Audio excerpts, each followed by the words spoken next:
बाबा जी, मुझे एक कहानी सुनाओ ना जो मोटिवेशनल हो, उत्साह से भरपूर हो।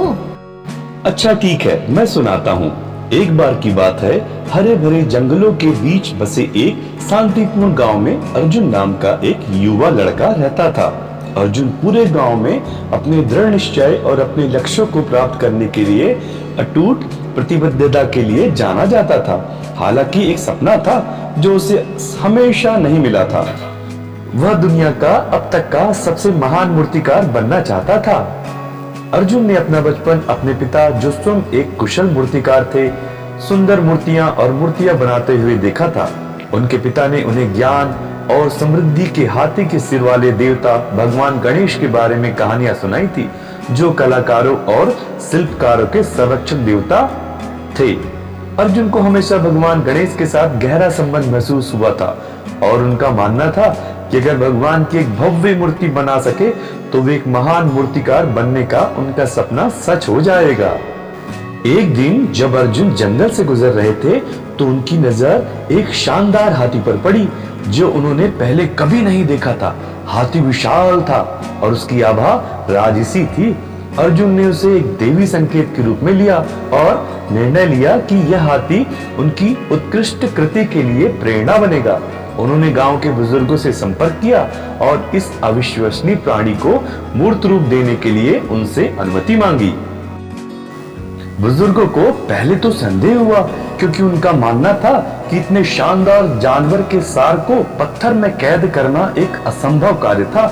लेकिन अर्जुन के दृढ़ संकल्प और दृढ़ विश्वास ने उन्हें प्रभावित किया और उन्होंने उसे यह उपलब्धि हासिल करने की अनुमति दे दी।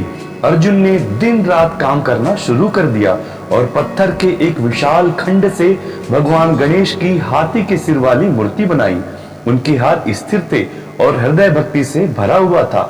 उन्होंने हर छेनी की वार में अपनी आत्मा डाल दी थी और मूर्ति आकार लेने लगी। जैसे जैसे दिन हफ्तों में और हफ्ते महीनों में बदलते गए, मूर्ति धीरे धीरे लेकिन निश्चित रूप से कला के एक काम में बदल गई, जिसने हर किसी को आश्चर्यचकित कर दिया।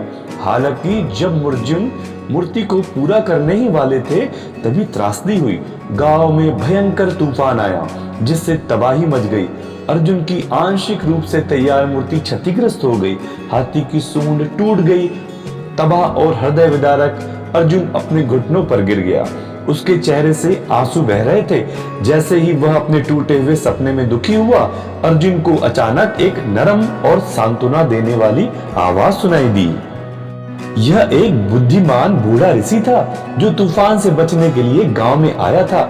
ऋषि ने अर्जुन से संपर्क किया और कहा, युवा मूर्तिकार, निराश मत हो। आपका समर्पण और भक्ति किसी का ध्यान नहीं गया है। भगवान गणेश स्वयं आपको और आपके काम को देख रहे हैं। तब ऋषि ने अर्जुन को हाथी दांत का एक छोटा सा टुकड़ा दिया और कहा, इस हाथी दांत का उपयोग मूर्ति के लिए नया ट्रंक बनाने के लिए करें। याद रखें, असफलताएं विफलता ही नहीं, वे विकास और सीखने के अवसर हैं। अर्जुन ने ऋषि की बात को सुनकर काम फिर से प्रारंभ किया। नए दृढ़ संकल्प के साथ उन्होंने मूर्ति के लिए एक नया आकार बनाना शुरू किया। इस बार उनकी कुशलता और सटीकता पहले से भी अधिक थी। ऐसा लग रहा था मानो उन्हें देवी मार्गदर्शन का आशीर्वाद प्राप्त हो गया हो। अंततः कई दिनों की कड़ी मेहनत के बाद अर्जुन की उत्कृष्ट कृति पूरी हुई। उनके सामने भगवान गणेश की मूर्ति खड़ी थी, उसकी कल्पना से भी अधिक भव्य और विस्मयकारी। यह उनके अटूट समर्पण और विपरीत परिस्थितियों से उबरने की उनकी इच्छा का प्रमाण था।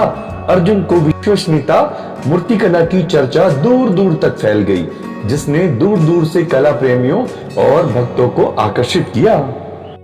अर्जुन का एक महान मूर्तिकार बनने का सपना सच हो गया था और उन्हें एक उत्कृष्ट कलाकार के रूप में मनाया जाने लगा।